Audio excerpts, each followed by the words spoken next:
How to transfer TikTok draft to new phone.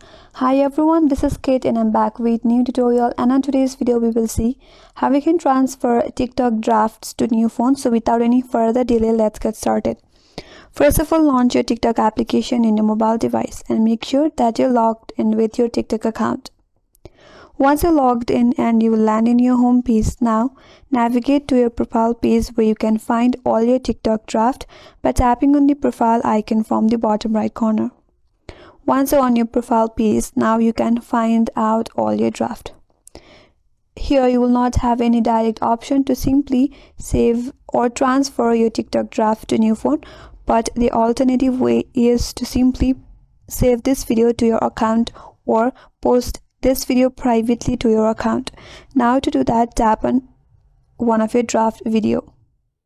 Now once you land on this page, if you navigate under the option that says add link, there is one option that says everyone can view this post. Tap on it. Then tap on the last option that says only you.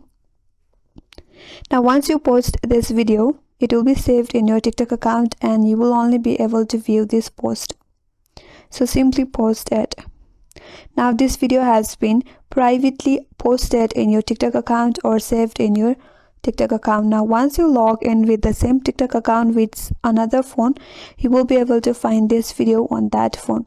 So that's the only way to transfer a TikTok draft to new phone, and that's all for today's video. Hope this video helped you. If you're new to our channel, make sure to like and subscribe. Thanks for watching and stay tuned for more videos.